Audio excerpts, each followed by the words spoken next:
아무튼 그래서 내일이 굉장히 우리 헌정 역사사에 12.3 계엄 실패보다도 더 위험한 날이 될 수 있다는 거예요.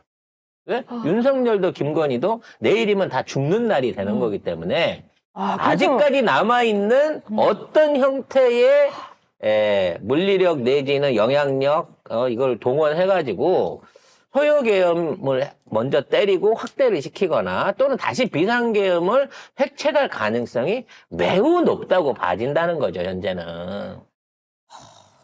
지금 많은 사람들이 오늘부터 위험하다. 그러니까 불안해서 사람들이 그렇죠. 아무것도 못하는 거예요. 근데 이제 이번에 할 때는 좀 더 신중해야 되고요. 아까 막 속보를 보니까 여의도 상공에 헬기 지나갔다 네, 그런 국회. 말씀도 있는데, 아까 저 처음에 설명드린 것처럼 여의도에 진입하기 위해서는 어떤 형태든지 비행 허가를 내야 됩니다. 안 그러면 격추돼요. 네. 청와대 뒷산에 다 요격 미사일들 달려있기 때문에 쉽사리 그걸 못 들어옵니다. 만일 여기를 왔다 갔다 한다고 하면 그쪽에 일종의 훈련이든 뭐 작전이든 해가지고 허가를 낸 거겠죠. 근데 문제는 한 대만 허가를 내갖고 낮에 왔다 갔다 하는 거는 문제가 안 되는데 밤 10시 넘어가지고 12대, 20대가 왔다 갔다 하는 거는 어떠한 경우가 오더라도 비행 허가가 안 난다는 겁니다. 그렇기 때문에 이제 또다시 헬기를 써서 하는 방식은 안 쓸 거라는 거예요, 여러분. 다른 방식을 쓸 거라는 거죠. 그래서 송 작가는 진짜 저 개인적인 내피셜입니다만 추측을 한번 해봅니다. 지금 어제부터 이재명 대표를 비롯한 민주당 측이 북한의 국지전을 국지전을 벌이기 위한 자극을 할 수 있다라는 얘기가 나오고 있고, 네. 그와 관련해서 일종의 그 끔찍한 시나리오지만 우리 쪽에서 북한 모 지역에다가 먼저 미사일을 쏜다거나. 선제적으로 미사일 타격을 할 수 있다라고 하는 네. 얘기가 나오고 있습니다. 그래서 이게 과연 가능성이 있는 얘기냐 없는 얘기냐 라는 거를 얘기를 하자 그러면 저는 이번에 계엄 사태에 있었던 그 해프닝 하나를 설명하고 그 예로 들고 싶습니다. 그게 뭐냐면 이번에 양구 지역에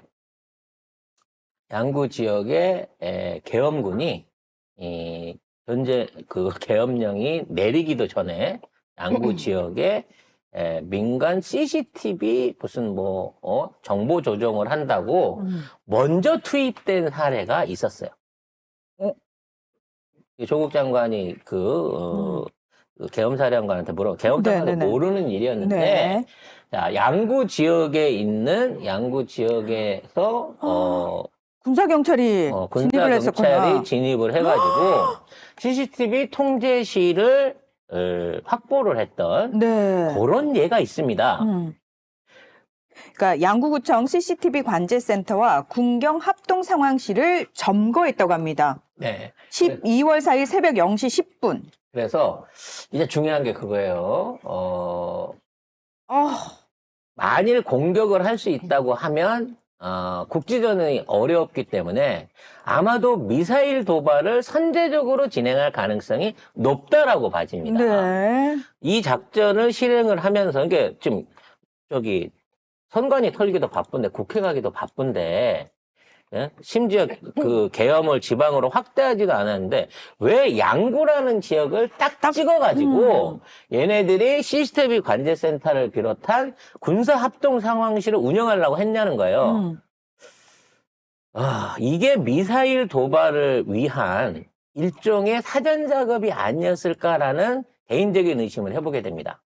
일단 중요한 거. 자, 미사일 도발을 하려고 하면 미사일이 있어야 되겠죠. 미사일이 어디 있을까요? 물론 정확하게는 안 알려져 있지만 대한민국에 미사일 사령부가 따로 있습니다. 네. 그 미사일 사령부는 원주에 있어요. 존재하기로는. 근데 육군 미사일 전략 사령부가 무국부대라고 있는데 현무 탄도미사일을 주로 운영을 하는 핵심적인 공격 부서입니다. 만일에 북한에 대한 선제 도발이 있다고 하면 자, 이 부서에서 미사일을 쏴야 되겠죠. 근데 이 부서는요, 사령실, 그러니까 본부만 원주에 있을 뿐이고, 미사일은 원주에 없습니다. 강원도 모처에 배치가 돼 있겠죠. 네. 접경지역 모처에. 그건 군사기밀이니까 그러니까 알 수가 없죠. 아무도 네. 알 수 없죠. 그래서 만일 이 부대가 운영을 하게 된다고 하면 아마 강원도 모처에서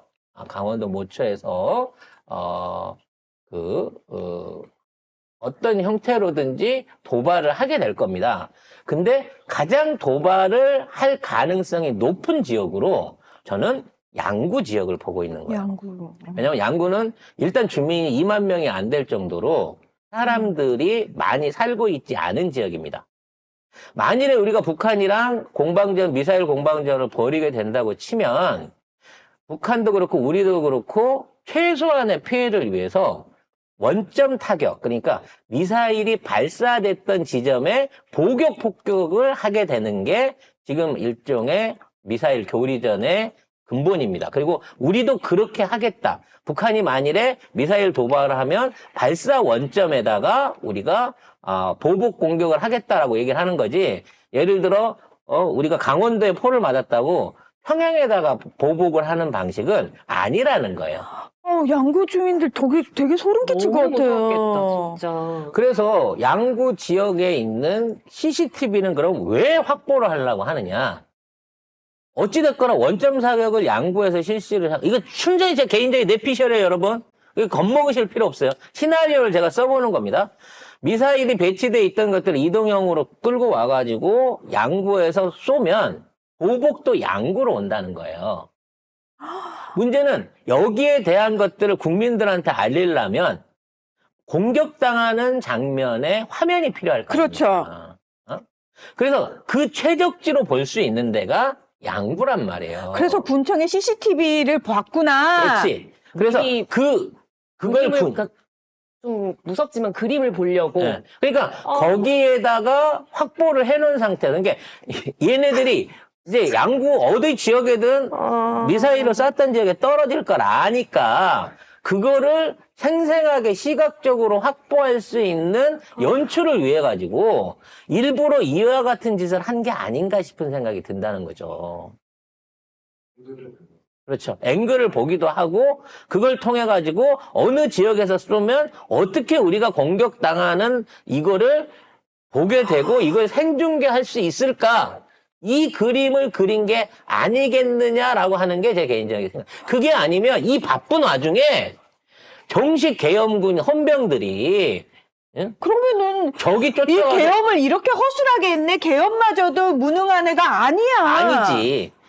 1차적으로 선관위 서버를 터는데 목적을 주고 국회를 한번 흔들어 놓은 다음에 왜? 국회를 흔들어서 장악을 하게 되면 시민들이 엄청나게 저항을 할 거고 그걸로 인해 갖고 유혈 사태가 일어나고 결국 나중에 시민들한테 물러나게 되면 옛날에 이승만이나 전두환의 꼴이랑 더 험한 꼴을 겪을 걸 알기 때문에 처음에 1차적으로 했던 거는 일단 서버 증거를 찾는 걸로 가고 이걸로 해갖고 집권을 장기적으로 못할 걸 안다고 치면 자기가 젤렌스키가 되고 싶으면 실제 교전 상황이 되어야 된다는 거지. 그러려면 맞아야 된다라는 거를 생각을 하는 거예요. 근데 웬만한 인내심으로는 북한 애들이 참아버릴 것 같으니까 전략적으로 참아버릴 것 같으니까 원점 타격으로 보복을 당할 수 있으면서 우리는 피해가 적고 이거를 잘 알릴 수 있는 어떤 지역으로 양구를 선택해갖고 얘네들이 사전에 연습을 해본 게 아닌가라고 하는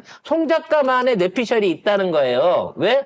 얘들이 움직이는 행동 하나하나는 다 의미가 있어야 되는 거거든. 지금 이게 아이고야 너무 충격적인데 혹시 양구 쪽에 계신 분들 뭐 어떻게 딴 데로 조금 피하셔야 되는 거 우리가 아닌지. 계엄이 있었지만 이 새끼들이 그 흔한 대남 문자 하나를 안 보냈어요. 네. 여의도, 마포, 성수, 거기 서강대요. 이거 전부 다 통행 원해라고 통행 금지나 사이렌 한 번을 안 울렸습니다. 계엄령이 났다고 했지만 자고 있는 사람은 아예 몰랐어요. 계엄령이 일어나는지도 몰랐습니다. 그러니까 얘네들은 조용하게 계엄령을 치르면서 이걸로 국회 장악을 하는 걸 통해 가지고 잘 되면 좋고 아니면 말고식으로 가려고 했던 거야. 즉 선관위 서버에서 뭐가 나온다는 전제 하에서 선관위를 터는데 성공을 했는데 안 나와서 1차 계엄령이 망한 거예요. 아니, 그게 너무 웃긴 게, 근데 그 대비책 네. 1차는 그냥 잽이었고 제대로 된 스트레이트를 만들려고 하면 우리가 북한한테 미사일을 쳐맞아야 된다는 거지. 그걸 갖다가 용산에 쳐맞고 싶지는 않은 거야, 지들도. 그래서 강원도 접경 지역 안에서 아마도 이런 짓거리를 벌이는 게 아닐까라고 하는 의심이 저는 개인적으로 든다는 겁니다. 아니, 그 말이 맞네. 러시아 외교부 대변인이 이거 봐라, 한반도 긴장 상태는 늘 한국이 조성한다. 그러니 북한이 자기 안보 강화를 할 수밖에 없지 않느냐. 한국이 늘 문제다. 이 말이 맞네. 그래서 어떤 형태로든지 뭐 우리가 핑계를 대겠죠. 북한이 먼저 쐈다라든지 아니면 뭐 오발이라고 핑계를 댈 수도 있을 거고 어찌 됐거나 우리 영역 안에서 북한의 어떤 공터 지역, 인명 피해가 가장 적을 수 있는 지역을 노릴 거예요. 군사 지역도 아니고 민간 지역도 아닌 지역, 애매한 지역에다가 어떤 형태로든지 미사일을 쐈다고 치면 그거에 의한 원점 보복을 받을 걸 각오하고 미사일을 쏘는 거라고 저는 생각이 되거든요. 그래서 그렇게 했을 때 해당 지역으로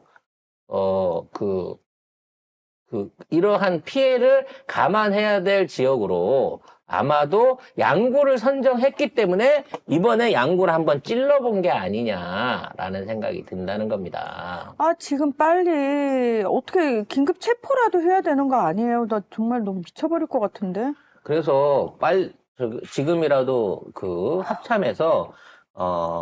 합참에서 이와 관련된 이번에 양구에 왜 애들이 갔는가? 왜 다른 지역, 뭐 전라도, 경상, 심지어 서울 안에서도 구청 CCTV를 장악하기 위해서 계엄군을 보낸 적은 없단 말이야. 근데 왜 양구였나라고 하는 부분 안에서 뭔가 조금 이 부분에 대한 송 작가의 시나리오를 한번 검토하고 점검할 필요가 있다는 겁니다. 지금 윤석열이 한동훈 불러들였대요. 독대하자고. 너 왜 이래? 너 들은 소리 있어? 라고 얘기하겠죠. 한동훈은 가면 안 됩니다. 한동훈 가면은 안 됩니다, 진짜. 가면 너 못 나오십니다. 네. 네. 끝까지 안 가고 버티셔야지 들어가게 되면 무슨 명목을 걸어가지고 안 풀어줄 가능성이 높습니다. 왜냐하면 오늘 내일이 윤석열 정권의 사실상의 생존할 리는 없지만 이미 거의 다 죽은 상태이긴 하지만 마지막 발악을 해볼 수 있는 상황인데 네가 왜 탄핵에 찬성을 해? 라고 물어봤을 때 한동훈이 허튼 소리를 하게 되면 윤석열은 그 자리에서 한동훈을 어떤 형태로든지 체포 구금해가지고 내일 있을 표결에 영향을 못 미치도록 할 가능성이 높다는 것이죠. 즉, 오늘 오후에 갑자기 비대위 체제로 국진당이 넘어갈 수도 있다는 겁니다. 자, 우리가 지금 송 작가님이 그 양구 얘기하셨고, 먼저 미사일을 쏴서 국지전을 도발할 가능성, 지금 우리가 이렇게 공식적으로 얘기를 할 정도면 이미 한미연합사, 미국 측에서는 다 이거 파악을 했을 거거든요. 그렇죠. 미국도 우리 방송 듣는데, 네. 미국뿐만 아니라 전 세계에 계신 우리 애청자분들이 많으시죠. 예, 독일도 계시고, 일본도 계시고, 예, 중국도 있고, 예, 많으시죠. 근데 중요한 거는 우리 군부대의 그런 움직임에 대해서 선제적으로 한미연합사나 미국 측에서 지금 아마 엄청난 압박이 들어가고 있을 겁니다. 움직이지 말라고. 예. 그렇긴 한데요. 자, 결국은 이제 이 미사일 부대를 장악하고 있는, 사령관이 어떤 라인에 서 있는 건가. 그리고 왜 지금 잠적했다고 하는 김용현은 안 나타나고 있냐는 거죠. 자기는 해외 도피 안 한다라고, 주변인들 통해서 알려왔대요. 제주도를 통해서 일본으로 나가려고 하다가 잡혔다라는 말도 있기는 있는데, 중요한 건 8일 날까지는 안 나가고 있을 겁니다. 왜냐면 지금 김용현이 나가면 지금 있는 충암파들에 대한 쉴드나 아니면 어떤 형태로든지 숨어 있는 나머지 이 계엄 잔당들 내지는 주범들 미사일 발사 스위치 명령을 내릴 수 있는 사람이 없어요. 그렇기 때문에 아마도 김영현 8일까지는 어떤 형태로든지 간을 보기 위해서 있을 거고요. 그렇기 때문에 내일 아직 저녁, 포기를 안 한 거지. 아직 포기를 안 한 거죠. 네. 애초에 요게 1차에서 안 됐을 때를 대비한 2차가 있기 때문에 2차를 안 해보고 그냥 포기하진 않을 거라는 거예요. 1차 때 이렇게 해놓고도 윤석열이 도망 안 가고 얘네들이 도망 안 가는 건 뭐냐면 다 김용현이 시켰어요 라고 얘기를 하면서 자기 죄를 미루고 있는 거고, 그리고 지금 김용현 이하 산하에 있는 방첩사, 수방사, 특전사 사령관들이 아무런 직무에 대한 제한을 받지 않으면서도 정상 근무를 하고 있다는 거는 사실상 군 안에 뭐 참모총장이 있지만 뭐 합참의장이 있지만 이 사람들의 영향력보다 아직 김용현의 영향력이 크다라고 봐야 된다는 거예요. 어떤 형태로든지 내부 국방부 안에 있는 내부 관자들한테 기다려봐. 우리는 아직 큰 게 남아 있어라고 하는 메시지를 내고 있을 거라는 겁니다. 그래서 내일 그 집회가 사실 좀 두렵습니다. 저는 오늘 밤도 오늘 불안해서 밤도 뭐 잠을 못 잘 것 같은데요. 저희 오늘 밤부터 시작해서 그냥 국회 앞에서 계속 진을 치고 있어야 될 것 같은데요. 그래서 사실 지금 민주당 의원들도 국회를 여의도를 멀리 벗어나지 않는 상황에서 지금 급박한 사태에 대비를 하고 있을 거고요. 지금 어차피 국회 경비대가 경찰한테 맡겨놨더니 순식간에 돌아가고 의원들 잡는 쪽으로 나서더라는 걸 봤기 때문에 그냥 국회 경비대 자체를 국회 소속으로 전환하는 부분을 준비를 하고 있다고 하는데 오늘 내일 사이에 할 수 있는 일은 아니기 때문에 그렇죠. 이제 국회를 지켜줄 수 있는 사람들은 국민들밖에 없다고 봐야 되는 이 정도 거예요. 되면 국민들이 미리 국회 로텐더 홀부터 들어가 있어야 되는 거 아닌가요? 그러기는 불안한 게 방첩사 사복들이 체포조들? 이미 100명 이상이 있었대잖아. 네. 국회 안에. 안에 있었다고. 그게 너무 소름 끼쳐서. 그게 그 경찰들을 통과했고 안에 있는 모든 사람 우리는 딱 봤을 때 이 사람들을 국회의원 보좌관이거나 국회 안에 직원이구나라고 생각을 했는데 아니었다는 거야. 100명 이상의 사복들이 이미 방첩 사복들이 이 사태가 그러니까 계엄 사태가 선언되기 이전부터 국회 안에 들어가 있었다는 거예요. 나는 이들이 얘들의 목적은 체포 이후에 방첩사로 의원들을 이송하는 임무를 띠고 갔겠지만 만일에 이런 방식으로 어떻게든 선제적으로 사람들을 쏟아넣는 준비를 한다고 하면 두 번째에는 지금처럼 희미하게 뭐 공포탄이나 탄창 안 아니요, 들고 유혈 사태 하지 않을 거예요. 100%입니다. 100% 유혈 사태를 일으켜서라도 국회 장악을 하려고 들 겁니다. 그래놓고 검찰들 앞세워갖고 공검 앞세워갖고 봐라 이거 서버 깠는데 이 안에 증거 조작 있었고 여론 조작 있었고 이거 전문적으로 한 애가 김어준이 돈 댔고 여론조사 꽃에서 했고 뭐 이런 식으로 몰아가면 일단 국민들한테는 그럴듯하게 맥힐 수 있을 거다라고 지들 스스로 이 시나리오에 감복을 하고 있는 상황인 거거든. 근데 그러기에는 돈 많은 사람들이 그들은 돈에 죽고 사는 사람들이잖아요. 눈이 돌았어요. 그들 역시도 눈이 돌았다는 거죠. 왜냐면 지금 제일 크게 걱정했던 사람이 아까도 얘기했지만 큰 자본주들이 자본주들. 이번 한 주 지금 오늘도 주식이 한 3% 이상 장 시작하자마자 빠지고 있는데 윤석열이 계엄을 해놓고도 사과를 안 하고 아직도 제2의 계엄이 있을 수 있다라는 얘기가 나오니까 오늘 금요일이니까 불안하잖아. 지금 주식이고 채권이고 막 시장에 막 투매가 난리가 아니에요. 응? 이런 상황을 지속적으로 유지하는 윤석열을 건의에 놔두면 아니 윤석열이 있으면 뭐해? 나라가 망하고 내 재산이 다 날아가는데. 그러니까 이 사람들이 오히려 나서가지고 지금 윤석열을 제거를 하려고 하고 있는 상황이라는 거야. 거기에 한동훈이가 부안내동에서 지금 움직이고 있으니까 윤석열이 너부터 조자주마. 너 들어와. 너 일단 들어와 들어와. 하고 있는 거죠.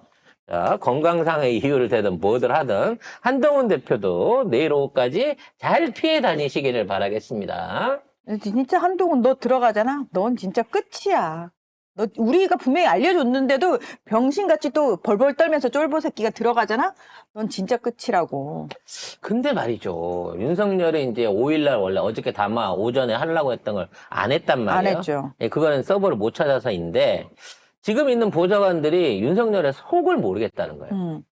왜냐면 보좌관들이랑 지금 회의를 안 한대. 윤석열은 어디 있는 거예요, 지금? 그러니까 어디 있는지를 모르겠어요. 대통령실 어디 있는 것 같기는 한데 집에도 안 가고 어디 있는 것 같기는 한데 아무하고도 접촉을 안 하고 있어가지고 옆에 누군가 붙어 있을 거 아니야. 누구야? 없어. 누군지를 모르겠어. 전혀 모르는 제3의 인물이 붙어 있는지 모르겠지만 지금 그 상황인 거예요. 더욱 놀라운 건 이 내부 제보를 받았는데 대통령실 안에서도 김건희를 일주일 이상 못 봤다는 거예요. 김건희는 어디로 사라진 거야? 그럼 용산에 있어야 되잖아. 응. 용산에 있으면 새벽 1시에 나가고 편의점 가야 되잖아. 그래. 안 간단 말이야, 지금. 걔 산책 안 시켜요? 산책 안 시키고 있다고. 뭐지? 경내에도 나타났다고 하는 이 얘기가 없어요. 그러니까 김건희의 조기 도피설. 이미 김건희는 해외에 나가 있다. 이게 진짜 사실로 밝혀지는 게 아닌가 싶은 생각이 들어요.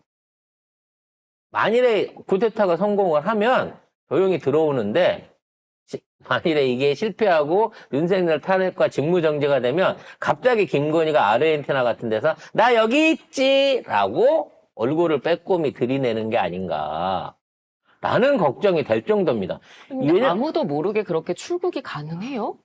외교관 여권을 가지면 출국이 가능하기도 하고요. 또는 성남 비행장을 통해 가지고 빠져나갔을 수도 있죠. 전용기 같은 걸 띄워가지고. 그러면은 분명히 제보가 들어왔을 것 같거든요. 저기 민간인은 모르니까. 아니 설사 글로 빠져나갔어도 거기 근무하시는 군인들은 알잖아요. 근데 거기 근무하시는 분들이 민주당 의원들하고 연결돼 있는 분들이 있단 말이에요. 그게 안 나왔다고. 소식통이 있을 있을 텐데 그게 안 나왔다는 게. 안 나오게 빼는 방법도 있겠죠. 뭐 출국 명단을 속인다든지. 다른 이름으로? 다른 이름으로 해갖고 마스크를 쓰고 외교관 통로를 통해갖고 나간다든지 또는 아예 아까 얘기한 것처럼 전용기를 부르면 전용기 안에 신고한 인원으로만 사전 보고를 하고 통관 절차 없이 차를 타고 전용기를 타고 바로 갈 수 있거든요. 빠져나갈 방법은 얼마든지 있습니다. 문제는 이제 빠져나갈 만큼 이 상황을 급박하게 보고 있느냐의 문제인데 정말 이렇게 되면 진짜로 D-Day 내일 모레 이게 얘네들이 말하는 8일날 전후를 해가지고 얘네들의 신병 확보를 하는 것도 이게 중요한 문제가 아닌가라는 생각이 들어요. 저는 지금 우리가 8일 얘기하고 있는데 오늘 밤도 또다시 가능하다고 생각하거든요. 그러니까 이제는 얘네들도 뭐 준비도 필요하거니와 이제는 실수 없이 가야 되기 때문에 그리고 이미 이제 모든 군부대 앞에 민간인들이 다 이제 서서 보고 있어요. 지금 백마부대 앞에 탱크 꺼내놨다가 일산 백마 탱크 꺼내놨다가 안으로 도로 다 집어넣었다고 합니다. 길가에 세워놨다가 시민들이 사진 찍어 올리고 막 이렇게 하니까 그러니까 지금 군도 동원을 하려고 치면 다 이 경기도 안에 있는 군이 움직여야 돼요. 이 수방사나 뭐 방첩사 이런 데서는 더 이상 군대를 움직이기가 쉽지 않을 거란 말이에요. 이미 주목을 받고 있기 때문에. 그래서 대규모 군 병력이 동원될 가능성은 없지만 진짜 뜬금없이 양구에서 미사일이 하나 날아가고 그쪽에 보복 포격을 받았고 이게 생중계가 되기 시작한다고 치면 이거는 비상계엄을 막을 수 있는 어떠한 제한이 없단 말이에요. 그리고 국회 차원에서도 지금 실제적으로 대한민국 영토에 북한의 피격이 일어났는데 비상계엄을 해제하라라는 요구를 하는 게 정치적으로 무리일 수 있는 상황이 온다는 거야. 이럴 때는 무슨 민주당 국회의원이 미 대사관에 들어가 숨는 수밖에 없다라는 생각이 드네요. 미군 부대로 들어가거나. 이제 더 이상 대한민국 안에서 만일 그런 사태가 오게 된다고 치면 민주당 의원들을 지켜줄 수 있는 군인이나 경찰은 없다고 보는 게, 그러니까 한미연합사나 이게 뭐 아관 파천도 아니고, 거기 서울의 봄에서도 그러잖아요. 국방부 장관이. 이 한미연합사 들어가갖고 거기 가서 숨어가지고 그냥 김우성 배우 정말 연기 진짜 때리고 싶게 잘했었는데 그런 상황이 우리도 생길지 모른다는 겁니다.